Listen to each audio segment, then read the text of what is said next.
Can you believe it? Can you believe it? The Falcons lose again in dramatic walk-off fashion. They do it to me every year. This is the reason, guys, why I had zero hope coming into this season. I didn't want to put any mental landscape in this Falcons team and any type of hope because they just gonna let me down once and all. It's just been one frustrating Sunday after another. I'm sure if you root for certain franchises, you're feeling the same way in my pain. But let's get some important stuff out of the way. First things first, this is another great episode of Oh Brother the Podcast, and I'm, of course, your host, Coop.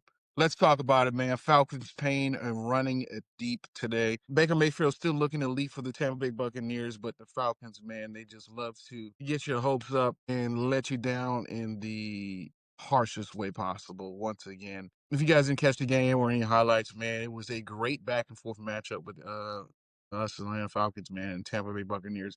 Beat them twice last year, still could not find a way to win a division because of the struggles of Kirk Cousins and others last year, man. And we still couldn't take advantage again this year even with a slight regression in Mike Evans. Buka comes to play and scores 2 touchdowns with Godwin out still within his injury. And, defense played pretty good. And it just comes down to those 1 or 2 plays we feel like sometimes in football, man. It just makes or breaks the game and sometimes your season. So, big shout out to the Bucks, man. They did their thing, came away with a win.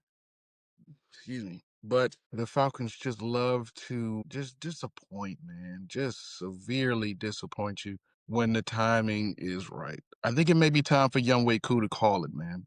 It might be time to cut, brother. Incredible story. We found him making kick videos on YouTube, gave him a tryout, and he was excellent. He was our guy for the next 2 to 3 seasons. He got an extension from us and everything. And then over the past season and a half, man, I heard a disturbing stat. I didn't have a chance to verify if it was true or not, but 18 of the last 28 kicks he's missed over the past year or so. I don't know if that's true. Like I said, I didn't have a chance to verify that before I came on here, but if that is true, man, it's time for Raheem to go ahead and give him the cut season. Let him walk and we can go get somebody else. Man, I just miss guys like Bryant that we had that was just a Hall of Fame level kicker. We knew when he got in the game and he was going for a game winning kick, it was good before we already went there. Young Wei Koo, to a certain extent, for a period of time, it was like that as well. We got comfortable, and so did he probably. It's not working out anymore. And for whatever case, kickers are good until they just start getting in their own head or in their own way and their technique falls off, and it can be a mess sometimes. I honestly didn't mean to spend so much time talking about a kicker or a Young Wei Koo, but it just seems like it falling on his shoulders this week. So another disappointing week, man, but Falcons get a chance to bounce back. We do get a primetime game this week coming up. We are on Sunday night against the Vikings, who just had an incredible comeback against the Bears last night on Monday Night Football as of this recording. I'm going to get to that in just a little bit, so you guys stick around if you want to hear from that. J.J. McCarthy looked like garbage for 3 quarters, but then turned into the second coming of Tom Brady in the fourth quarter. He just, like I said, I'm going to get into it. But if we want to go to the week at it in order, we kicked off the season, man, in great fashion. Dallas, an excellent game against Philadelphia, our reigning Super Bowl champions. Philly had to make a lot of decisions this offseason. And this game with Dallas, it showed. It showed more so because we've had this Spitgate type thing that was like heard all around the world. It unfortunately was a distraction to a start of what became an excellent game. The Dallas Cowboys really should have came away with a victory, I believe, Thursday night. The Eagles played well, but you could see where they probably had a little bit of Super Bowl hangover. Just, they were dealing with injuries on their offensive line. No, Lane Johnson was banged up in that open practice. They thought that he had a season-ending injury, but was able to play Thursday. Obviously, still a step slow, a little banged up, but he was out there. Saquon, I'm not going to go as far as say he looked like a shell of himself, but he definitely looked, containable in that game against Dallas. And Will Shipley got a lot of work as well. I know they were probably bringing him in just to keep Saquon fresh for that long playoff stretch And he just, he's coming off a 2,000-yard season, and they want to get somebody some other touches. They just traded this week for Tank Bisbee and brought in a lot other defensive former first round picks who probably got cut elsewhere, giving them a chance at some other different positions, offensive line, linebacker. They brought back Quez Watkins in for some trials this week. So yeah, Philly is working on filling some holes, but I definitely want to get back to the Spitgate thing because if we look at the replay, let's be real. Dak instigated. Standing behind his two big offensive linemen, he spits on the ground, but he spits at Jalen Carter, man. You don't do that, bro, unless you're trying to antagonize. And if you could see in the slow-mo replay, he smiles at him, hits him on the hits his helmet like, yeah, what you gonna do about it type thing. And then when they actually meet face to face, Carter retaliates. It's on him, obviously, in the arena of football, heat of the moment, very stupid, bonehead decision. But it was very out of character for both people, I must say. Even though Dak started and instigated, I don't know if it was the hype of the ball game, a big division NFC East matchup that these guys were getting ready to go at each other. But the adrenaline was running and stuff like that. But like, if you do this type of stuff on the street, like you're gonna have to meet the consequences that come with that. Like you spit on a regular person or spit at a normal person, they're in the right to, physical contact, I must say, retaliation, because that's one of the ultimate disrespect and things that you don't do as one man to another in in society. It's just one of those social constructs that you don't sit, man. That is like one of the ultimate disrespect when it comes to, even sports or just life, man. That is absolutely unacceptable for either man to do what they did. And then they just brought up the news today that Jalen Carter will be getting a significant fine, 50 something thousand. That is a hefty fine for a wide spit. I get it. He did sit out the whole game, which made an extreme difference in the game because Dallas had a semblance of a run game that we didn't think that they would have this year, with the mix in of Sanders and um, a couple other guys, Javonte Williams, who looks like Denver Javonte Williams with that Dallas offensive line looking like a resurgence to his career after that big injury. So Dallas was able to run the ball a little bit.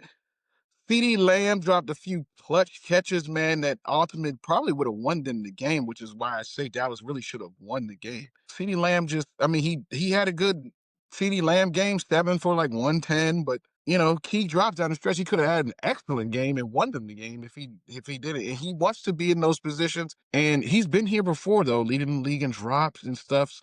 It's just a little, again, Dak was throwing what I feel like was a little bit of hospital balls sometimes. He had one in the end zone to the tight end. He set CD Lamb up a couple of times to get some big hits. So I don't know if he's forcing balls into windows or he's not seeing the coverage well enough, or he's just trying to make plays. But he's been setting some guys up ultimately for failure with some of these balls that he's throwing. So, but I do think Dallas is going to bounce back and they're going to have a decent year. I still don't think that they make the playoffs ultimately due to their lack of run game and pass rush. But I think they'll be okay. So I mean, moving forward, I don't think that they'll be like a super dominant team in this league this year. They'll be progressing well. Schottenheimer impressed me with his play calling and his poise as a coach as his first game out. So, I mean, shout out to the Cowboys, man. They looked good, but still didn't get the W. They'll be looking good going forward though. Okay, prime time Friday night, man. Chiefs Chargers. Herbert looked great. Justin Herbert looked great. Was looking like he had a crystal ball, really, in his Justin Herbert MVP pick. Shout out to we see you, brother. He tore the Chiefs up, man, and Chiefs were to the fact that the Chiefs were arguing with each other. I think Karlaftis and Jones got into it, in the huddle on the sideline. So they couldn't. They really just couldn't stop the Chargers passing game. And it wasn't so much, the new and improved run game with the rookie and Omari and Hampton and offensive coordinators, Todd Bowles, and we're going to run the ball. And like, nah, Jim Harbaugh said, you know what, let's open up the playbook. We got one of the best quarterbacks in the league. Let's let him chuck it around the yard. And the last time we saw Justin Herbert, he threw 4 interceptions in a playoff game. And now he threw 3 touchdowns, 300 yards, and looked excellent against a team that was just in the Super Bowl. Division rival, obviously, but they looked great. The Chiefs are going to take a step back just because they're losing. They have lost a lot of talent, unfortunately. And Xavier Worthy, who's supposed to be a huge part and a downfield threat for this team went out with a shoulder injury, basically the third play of the game. That pretty much changed the momentum of the game, I believe, for Kansas City. Although they had some guys step up in Hollywood Brown and Smith Schuster caught a lot of passes. I still don't know where the consistency comes from in this Chiefs offense outside of Patrick Mahomes. He's still a great quarterback and facilitator. Like, but I just don't know where a consistent offense or a passing attack from a week to week basis is good. Where do we go from here? I know Hollywood Brown is good. He's decent. Smith Schuster has been a formidable second receiver in his past, but these guys are a few years older. I just don't know where do we see the consistency that comes with this team. Even though they still got Andy Reid and Patrick Mahomes, they're gonna find ways to win. Obviously, I just don't know where the consistency is gonna come from. Hence, this is still probably a playoff team. Is it a Super Bowl team? I don't know just yet. I'm still in the wait and see category. They got a plethora of guys out. Rasheed Rice, now Worthy, key guys, man, key guys. There's a lot of question marks going forward for Kansas City. As far as the Chargers, man, they're looking good. They're going to be in it to win it and contending for this division going forward for sure. Check my notes here, man. Oh, the Steelers. Who the hell saw Rodgers coming out and throwing 4 touchdowns against the Jets, man? He looked pretty damn good, but it took a 60-yard field goal from Chris Boswell at the end to finish off the New York Jets. And Justin Fields came out and had an excellent day and was targeting Garrett Wilson early and often. Looked proficient, even with 2 gloves as a passer in the crappy New York weather, man. Justin Fields shocked some people because you were either have confidence in Justin Fields that he's going to be okay, or you was like, this Jets team's about to be pure ass, and it's partially because of Justin Fields because he can't get it together. Well, he got it together, and they put up 30-something points week 1. So I didn't expect that. I didn't expect Justin Fields to be looking as sharp as he was and efficient as he was, but he made plays with his legs like we expected him to. But he was making dimes and throwing dimes to receivers that I did not expect, and just on time, formidable. You see when guys who struggle at certain teams get good coaching, they're all of a sudden good again and they live up to their draft right. So I don't think Justin Fields was trash per se. I don't think that he struggled outside what a normal rookie would in his first few years in the NFL. But I hope the Jets and what they have going on now is the right fit for him going forward. Aaron Rodgers seems to be loving beating the Jets, obviously, but I don't understand why he was so happy in beating everyone in that organization when they literally handed you the keys for 2 years, hired your offensive coordinator, brought in all your friends, Lazard and Cobb, and, to make you feel as comfortable as you wanted to be. And you got hurt 1 year. Okay, you come back. We're expecting big things from you. And it just wasn't it. They even went as far as trading for Devontae Adams and bringing him back in. It didn't work, man. And now it's seeming like it could work until it doesn't in Pittsburgh. I hope they get something going because it's his last run. I don't want him to go out on a sour note.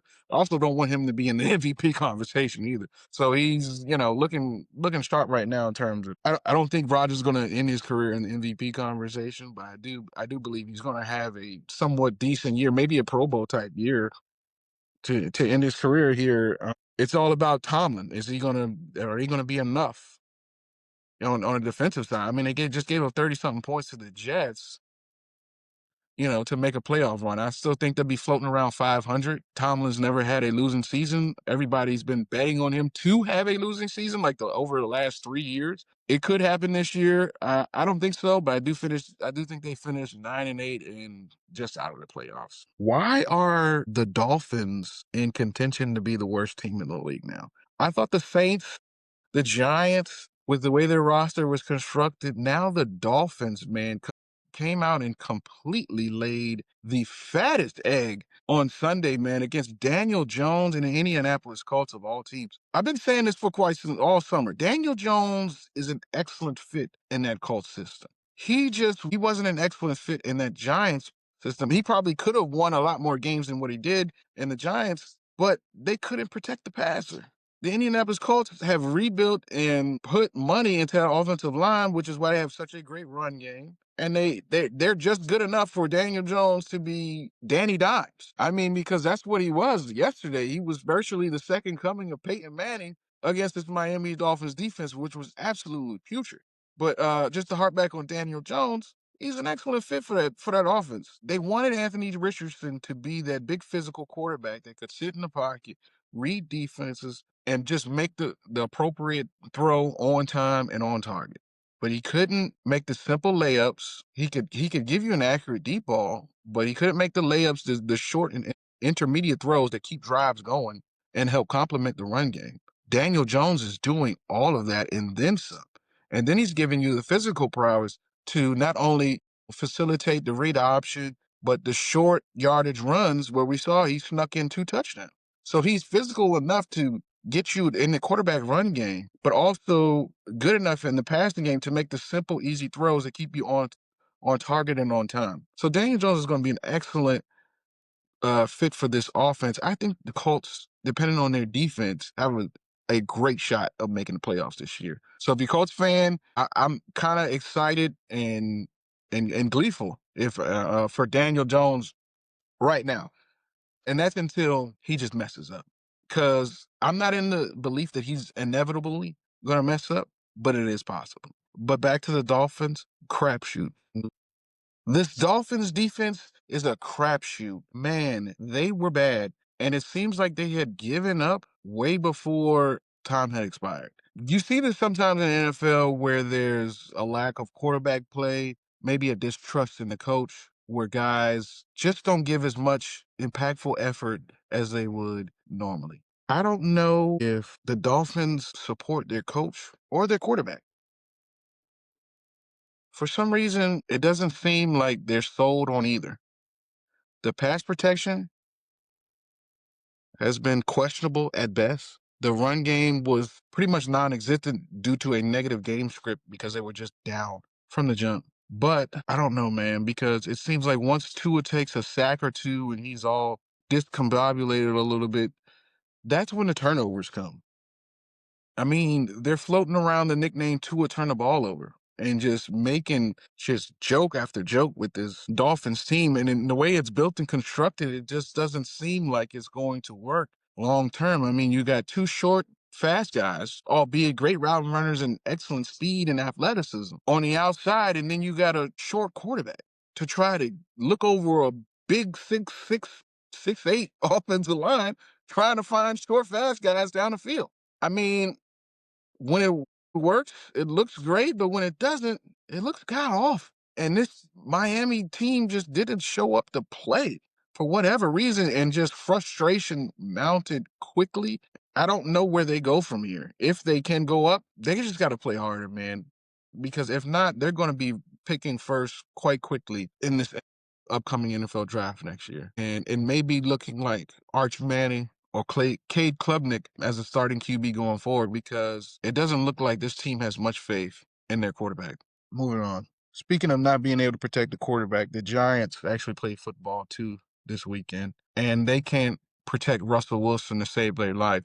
Russell Wilson he was looking like probably as best as Daniel Jones looked in a Giants uniform, and he wasn't that great. I mean, when he had the opportunity to throw downfield, he was okay. Malik Neighbors, being the athletic freak that he is, was saved him on a couple of jump balls, and frustration was mounting for them come the third quarter in FedEx. I'm sorry, not FedEx, but it's now Northwest Stadium now in Landover. And these guys simply just cannot keep a quarterback upright. They try and try and try all the time to rebuild this offensive line and passing game, and it just has not. Granted, Jaden Daniels looked pretty good as well, along with this 3-headed backfield that we now have in Washington with the rookie Bill Krosky Merritt, who performed like everybody thought he would coming out in the fantasy world. They looked good, and it just wasn't sharp enough for Russell Wilson and company for New York. Now, I do think Washington excels moving forward. I don't know about the relationship with Terry and Jaden Daniels, but I do think they do make a move and bring in another weapon outside of him. Debo Samuel was excellent yesterday. He found himself open a lot of the times, just in the intermediate, and then he had a nice little end around for a touchdown, and proved his worth and his resilience for Washington yesterday. They're just gonna have to find more ways to get McLaurin involved downfield and see if they can open up this passing game a little bit more. That's the only thing that I would recommend for Washington. But I think they're going to be okay moving forward. Defense still looked pretty sharp, but that's not saying much. Granted, they faced the New York Football Giants. And moving on, man, the Niners have the easiest schedule, but they may not make it because of their health. Their health has been a crucial part to their window being open and closed. It seems like it shuts every time a major player goes down. If it's not Trent Williams, Christian McCaffrey, Debo Samuel in the past, now Ayuk and Jennings and Percival, he got shot. I don't like guys are just dropping like flies, and McCaffrey scared the hell out of everybody, not practicing Friday, and then says, I don't know why everybody makes it a big deal. Well, guy, you just did it to us last year when you said all offseason you were healthy, and then come week one, an hour before the game, you're out because you're really injured. So that's why we're making it a big deal. Like, cut the bullshit. Like let's not let's call a spade, man, because that's really what it is. We're raising concern because you've given us extreme concern as fantasy players, betters, what have you. Just was never there last year and was never healthy. Just because y'all are playing, you and Shanahan are playing the game of media and not letting anyone know about injuries, And now Kittle is out, who was your main go-to target at tight end, really in the receiving game because all of your other outside weapons were pretty much banged up. So it's going to be a struggle bus for them going forward, or it's either going to be all McCaffrey and Robinson, who they just picked up in a trade because for depth. But it's going to be tough sledding, even though they have an easy schedule. They got a B+ quarterback and zero weapons. You know what I mean? Unless you just beating somebody over the head with the run game, which is what you can do. You have a decent offensive line to do that. You're still going to be struggling to pull out wins from week to week like they did this week. Your schedule is just a bonus at this point. It's going to allow you to skate by while your health is on the mend. It's unfortunate for the Niners, man, but they got some work to do moving forward, man. The Packers, probably in the game of the week in the afternoon slate, stomped on the Lions, man. The Lions' regression has begun, ultimately. We told you at the beginning of the season that both coordinators leaving, both offensive, defensive coordinators leaving was a huge deal. It really was. There's only going to be but so much Dan Campbell gamble that can keep this team rolling momentum wise. And quite frankly, they're probably 2 or 3 Dan Campbell gambles away from having a losing season. That's all it takes for you to make 2 or 3 bad decisions over the course of a couple of games, and that shifts the whole momentum of your season. And that might be coming up next game because of the way they performed in this game. They may need a gamble to get a first down or to go for 6 instead of 3 in the game coming up because they know that the offense has been looking a little shaky. Ben Johnson, he had those set of scripted plays that gave you that lead. And then he had a set of those trick plays that's going to catch you off guard. And then he has the regular stuff that's going to keep you, leading on time and on target. So, and then they had the defense to back it up last year, man. So, when both coordinators leave, man, especially guys who were there in those formidable years developing those players, those core players, and it's time for them to go get their gigs, that leaves you with regression, man. The Lions literally had their best season in franchise history. Let me repeat that again. Their best season in franchise history. And people thought that they were going to get back or close or back to that or close to it this season. That is not how the NFL works. The parity in the NFL is too up and down on a regular season basis for them to repeat that type of success while also losing both corners. I know they got their stellar pass rusher Aiden Hutchinson's back, but that's only going to do so much for this defense, man. The offense is going to be lacking a bunch simply because Ben Johnson was the guy on offense developing those plays and that chemistry in that offense. And then when that leaves, it feels like a void has been left. And that's what was shown Sunday when the pack attack got to Jared Goff, man, and that offense struggled mightily down the stretch. So Packers look really good. Defense looks even better with Michael Parsons. Which defense wouldn't? You know what I'm saying? Um, how do I put this? The media is very high on the Packers. I'm high on the Packers. They'll be good.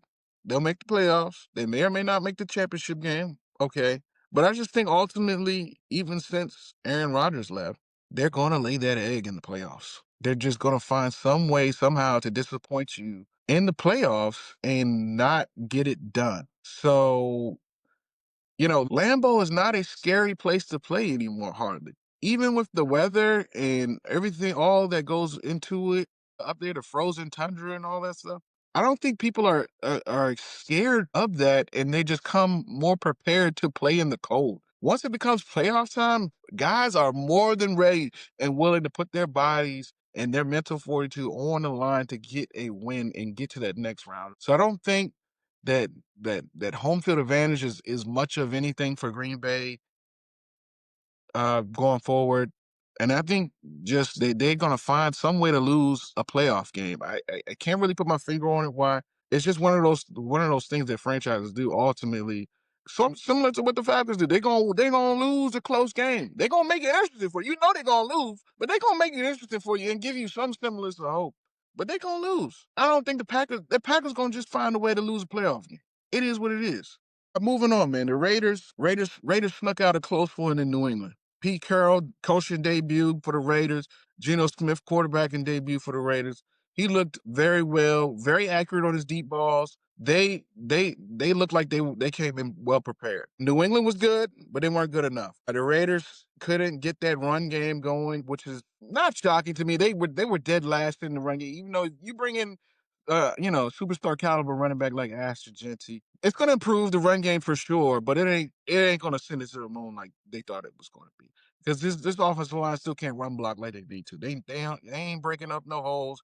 They ain't forcing guys out of the way like they should. And that's kind of why they brought in Genty. He's good after contact. You know what I'm saying? Even though if you watch the playoff game against Penn State, they struggled to move the ball on an efficient pace, but he still had over 100 yards, had a bunch of yards after contact.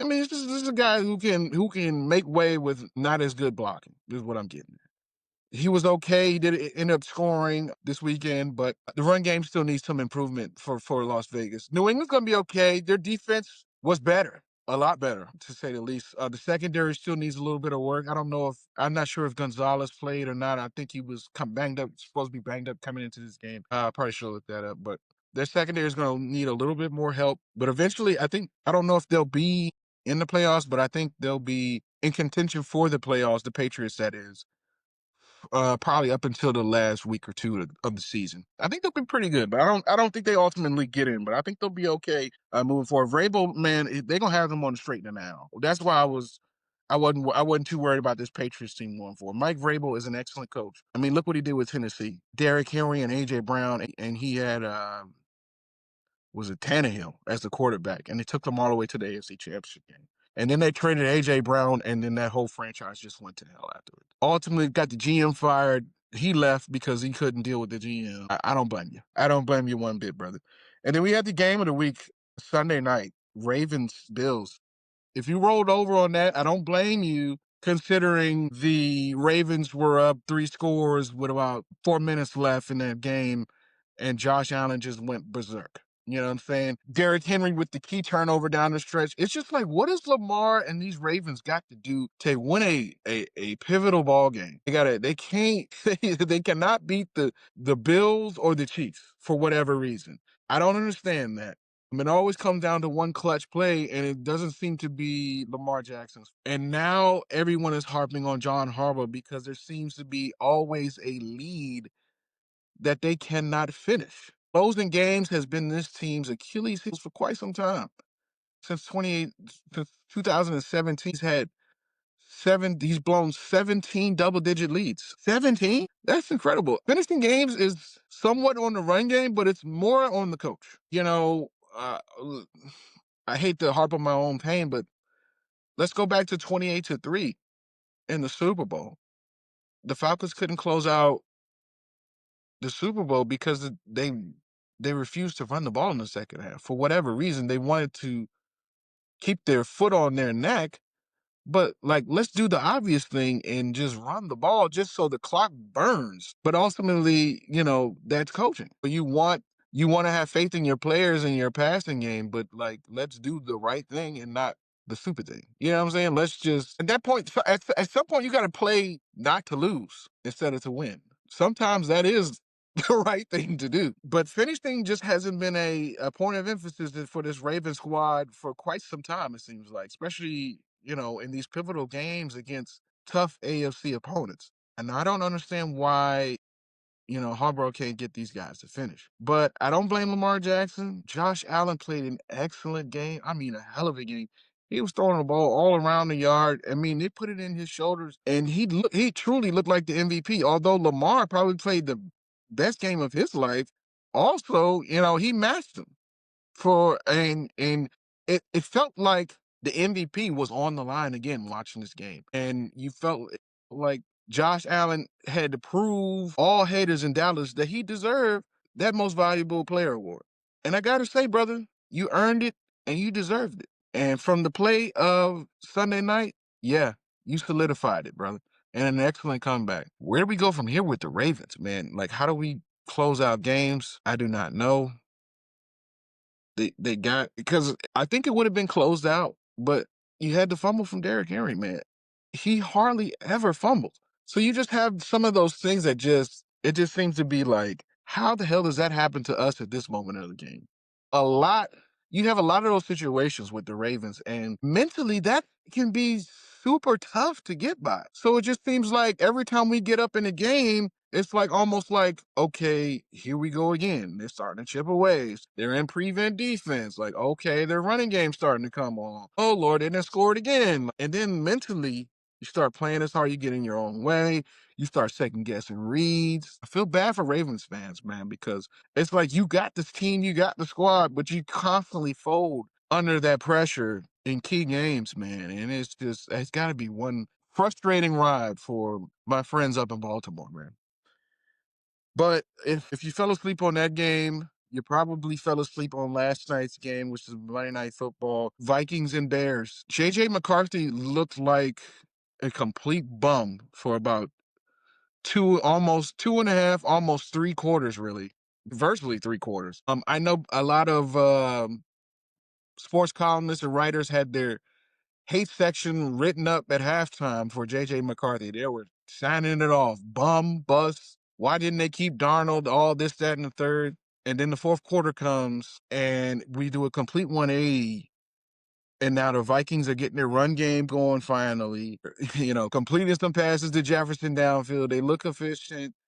And they go on and score 21 unanswered points, to where Caleb Williams just looks like a deer in the headlights, stagnant after those, you know, 20 to 30 or so scripted plays that we get in the beginning of a ball game. He looked efficient on time when he was doing that, but the further we got away from those plays, the worse he looked. Granted, I did see somewhat of an improvement, Caleb Williams that is, from last year in terms of not taking those sacks. If this was last year, he probably would have took about 4 sacks. He got out of the pocket. He was running. He scored one or two rushing touchdowns. I can't remember right off the top of my head. But I know, he was a lot more efficient with his legs and he was getting the ball out, but he wasn't making his layups. And what I mean by that is he wasn't hitting the short check downs. He was missing a lot of throws where he had and reads, because Troy Aikman was pointing it out on a broadcast, where he just missed easy throws and targets. Especially that one going up the sideline to DJ Moore in the red zone where they could have they could have gone and take the lead easily. But he was late on the fake, and then he was late getting the ball up the seam to DJ Moore. Improvement wise, he's not taking as much sacks, but passing wise, he's the same quarterback. The numbers look the same.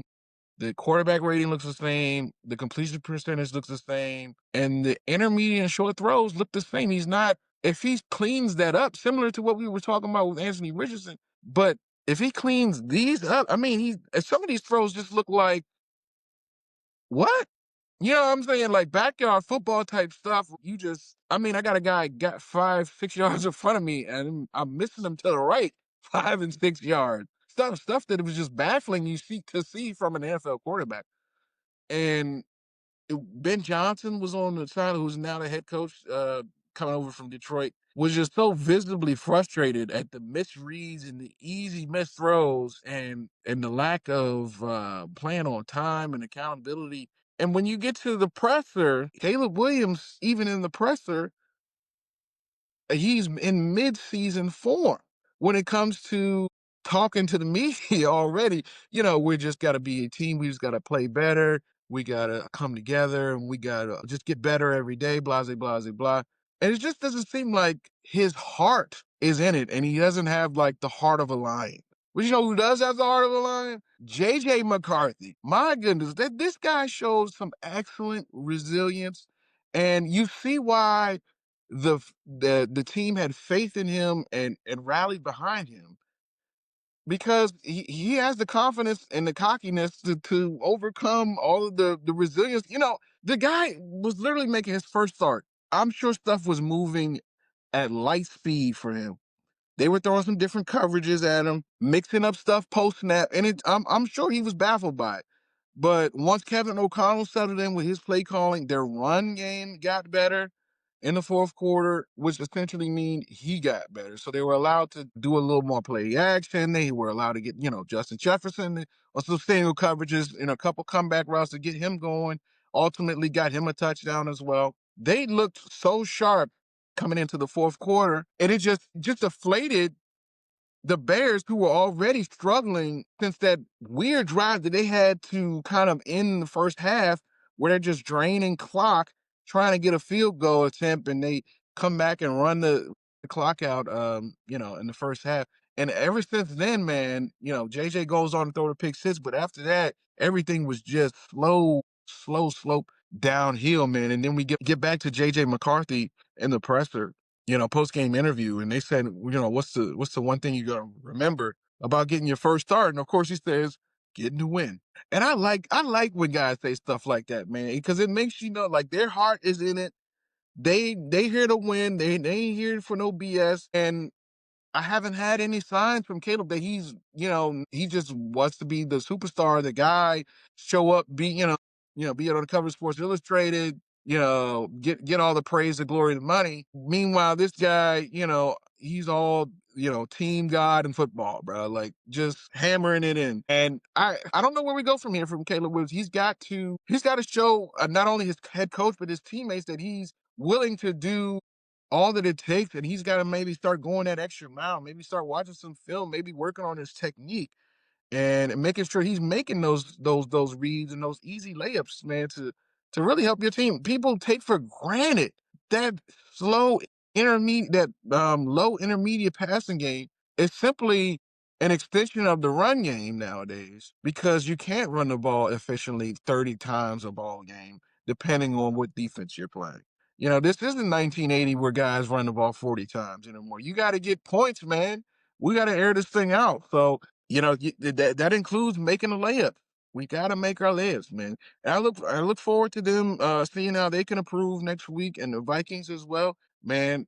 We got a pretty decent lineup coming up next week. I do know the Falcons are playing the Vikings on Monday night, so that should be good. We get a Super Bowl rematch, I believe, at 4 o'clock on Sunday with the Eagles and Chiefs, and some other great divisional matchups, of course, as we get every week.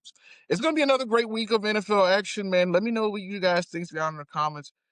Who's going to stink it up? I know there's some controversial takes with my statement that I made with Green Bay, how they're eventually going to lay an egg. I don't think the Lions are going to eventually get it together. I didn't harp on the Cardinals or anything, but they took care of business like I thought they would against the Saints.